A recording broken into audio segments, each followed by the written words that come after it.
We haven't done a how-to video for a while. Are you going to show us how to? Yeah, take a look at it. This is Micah. You know what you're doing first. Oh yeah. So, oh yeah, I love the confidence. Okay. So we're putting a window motor and track system in this door here. What car is this? It's a Model A. Model A. Model A coupe. Yep. So we've got it trimmed down because these tracks are made for a much larger window than we need here. These are pretty short windows. It's a universal track. Yeah. So the goal of trimming it down is your window is from here to here. And when your window rolls all the way down, it goes into the track here. You don't want the window to go below, maybe just barely 1/8 of an inch below this. So you have to cut the track off here to make sure that it don't go down way too far, and then we just tack this back here so this piece ain't flopping. That's where the rod for the cable goes for the make it go up and down.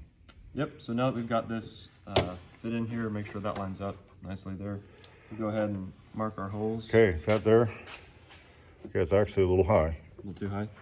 So you want that to be right even there.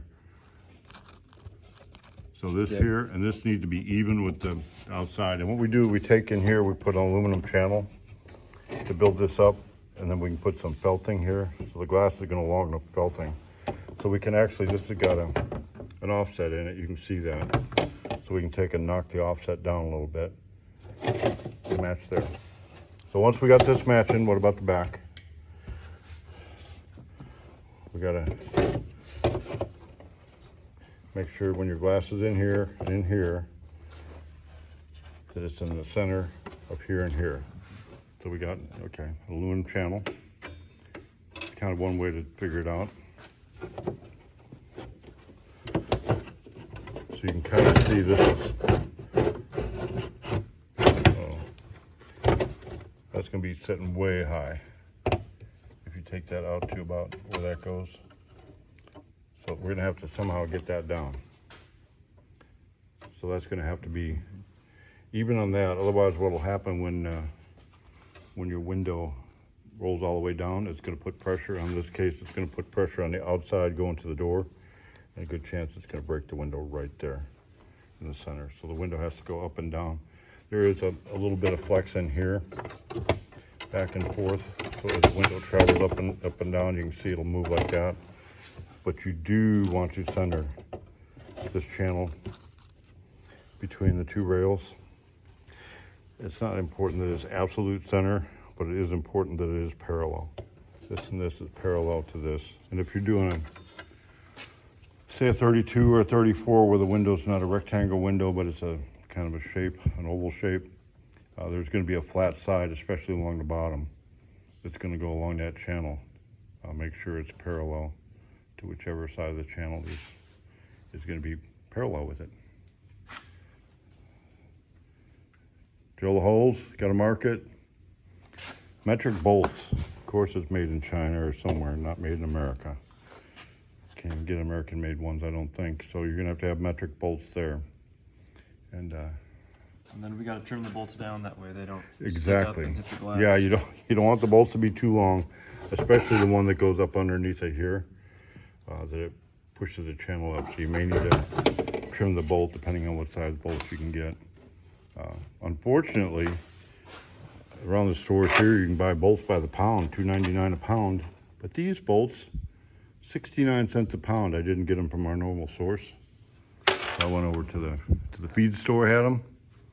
69 cents a bolt. A little pricey. So we don't want to kick them around the floor. Once the door's on, or the power window's in, oh, we can show this over here. So this is going to get an outside door handle.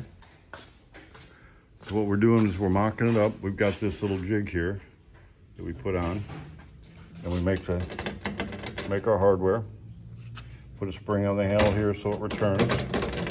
And then you can see inside here, this goes onto the handle.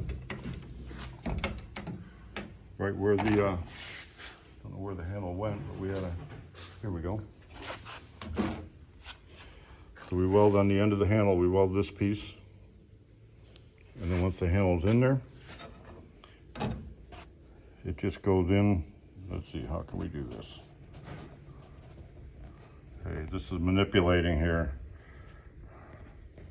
All right, so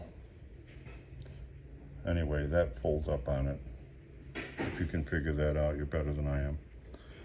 But the pin just goes in there. Oh, here we go.